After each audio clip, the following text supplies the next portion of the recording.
अतीत का मुझ पर कोई प्रभाव नहीं। अपने अतीत के बारे में थोड़ा और परखने की ज़रूरत है। हम यहाँ चर्चा कर रहे हैं लुइस एल हे की book you can heal your life के चैप्टर 3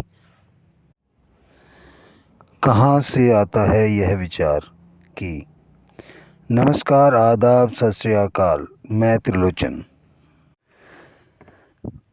अब हम उस बात पर आ गए हैं जो मेरे ख्याल से असली समस्या है। हम महसूस करते हैं कि हम बेहतर नहीं हैं और हम अपने आप से प्रेम नहीं करते। एक छोटा शिशु जो अपने आप में और जीवन के प्रति संपूर्ण होता है। हम ऐसे व्यक्ति कैसे बन जाते हैं जो समस्याओं से घिरा होता है और किसी न किसी रूप में अपने आप को तुच्छ व प्रेम के अयोग्य समझता है। गुलाब के बारे में सोचिए, जो पहले एक छोटी सी कली होता है, वह पूर्ण विकसित होकर फूल बनता है और अंतिम पकड़ी गिरने तक हमेशा खूबसूरत, हमेशा संपूर्ण, हमेशा परिवर्तनशील होता है। यही हमारे साथ होता है। हम हमेशा संपूर्ण, हमेशा खूबसूरत और सदैव परिवर्तनशील होते हैं। हम अपनी समझ, जागरूकता और ज्ञान के साथ श्रेष्ठ कार्य कर रहे हैं।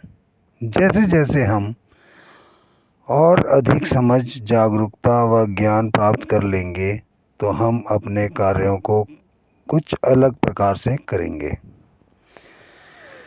मानसिक शुद्धिकरण। अब हमारे अपने अतीत के बारे में थोड़ा और परखने की ज़रूरत है ताकि हम उन सभी विश्वास पर नज़र डाल सकें जो हमें चला रहे हैं। बिल्कुल वैसे ही ऐसे अपने मन मस्तिष्क के घर की सफाई करना है। केवल इसलिए क्रोधित होने की ज़रूरत नहीं है क्योंकि उसके कुछ विश्वास ख़त्म करने योग्य हैं। उन्हें उतनी ही आसानी से जाने दें जितनी आसानी से आप भोजन करने के बाद बचे हुए कूड़े को कूड़ेदान में फेंक देते हैं। क्या आप आज का भोजन तैयार करने के लिए पिछले दिन के कूड़ेदान में हाथ डालेंगे? क्या आप आने वाले अनुभव तैयार करने के लिए पुराने मानसिक कूड़े को कूड़े देते हैं? अगर कोई विचार या विश्वास आपके काम नहीं आता तो उसे जाने दें।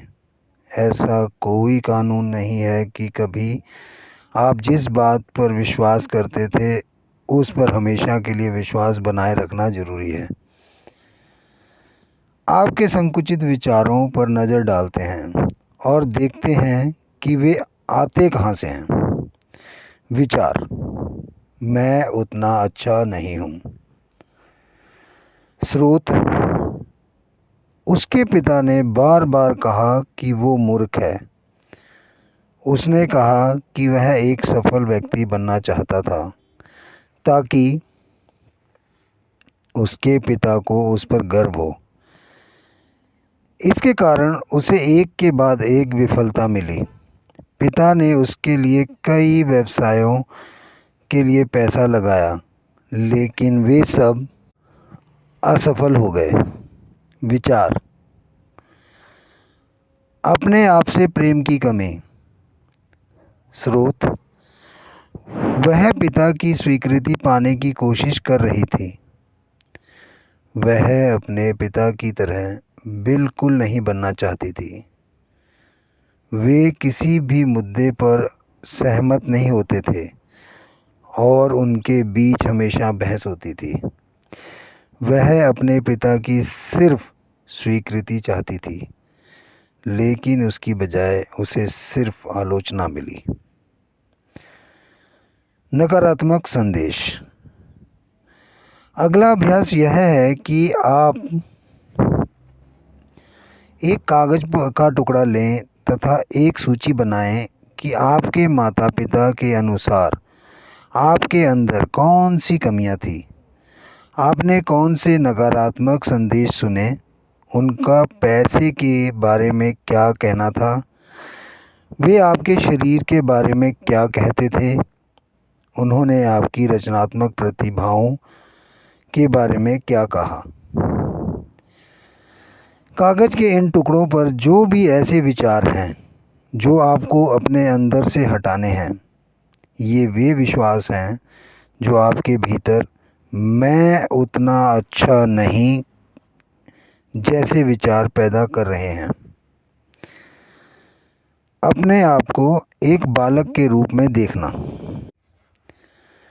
यदि हम 3 वर्ष के एक बच्चे को एक कमरे के मध्य में डाल दें, फिर आप और मैं उस बच्चे पर चिल्लाना शुरू कर दें कि वह बेवकूफ़ है, वह किसी काम को ठीक ढंग से नहीं करता है या ठीक ढंग से नहीं कर सकता है, और उसके साथ उसको 1-2 थप्पड़ लगा दें, फिर उसके द्वारा की गई अफरा तफरी पर नज़र डालें, तो आखिरकार हमारे सामने एक डरा हुआ छोटा सा बच्चा होगा जो चुपचाप एक कोने में बैठा होगा,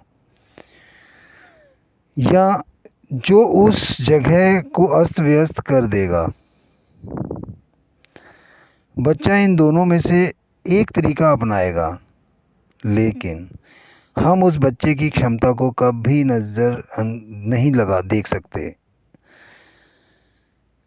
अगर हम उसी बच्चे को कहें कि हम उसे कितना प्यार करते हैं, हम उसकी कितनी परवाह करते हैं, वह कितना अच्छा लगता है और वह कितना तेज व होशियार है, हम हमेशा उसके साथ हैं, फिर उस बच्चे की क्षमता को देखकर आप दंग रह जाएंगे।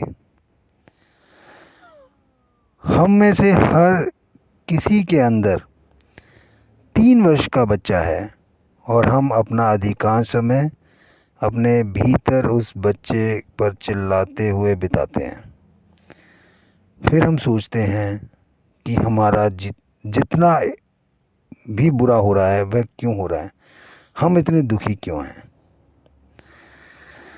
हमारे जीवन की कहानी अपने शुरुआती संदेशों पर आधारित है।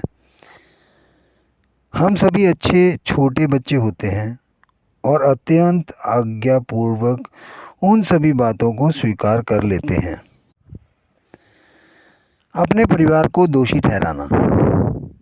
दोष देना किसी समस्या में टिके रहने का एक निश्चित तरीका है। दूसरों को दोषी ठहराकर हम अपनी शक्ति बर्बाद करते हैं। समझना हमें उस समस्या से ऊपर उठने और अपने भविष्य को नियंत्रित करने में मदद करती है। अतीत को बदला नहीं जा सकता, भविष्य हमारी वर्तमान सोच से आकार लेता है। हमारी आज़ादी के लिए यह अनिवार्य है। दूसरों की बात सुनना। स्कूल में शिक्षक हम पर काफ़ी प्रभाव डालते हैं। 5वीं कक्षा में एक शिक्षक ने जोर देकर मुझसे कहा कि मैं नृत्य करने के लिए अधिक लंबी हूँ। मैंने उस पर विश्वास किया और नृत्य करने की अपनी इच्छाओं को दबा दिया, जब तक कि मैं नृत्य में अपना कैरियर बनाने की अपनी आयु पार नहीं कर गई। पड़ोसियों का भी हम पर प्रभाव होता है, न केवल अपनी टिप्पणियों की वजह से, बल्कि इसलिए भी क्योंकि हमें यह कहा जाता है पड़ोसी क्या सोचेंगे। हम सब यहाँ अपनी शुरुआती संकीर्णताओं से आगे बढ़ने के लिए हैं, चाहे वे जो भी रहे हों। हम यहाँ पर अपनी भव्यता और दिव्यता को पहचानने के लिए हैं, चाहे उन्होंने हमसे जो भी कहा हो। आपको अपने नकारात्मक विचारों पर काबू पाना है। और इसी के साथ मुझे दें इजाज़त, और आप जुड़े रहें हमारे साथ अगले अध्याय तक। धन्यवाद दोस्तों।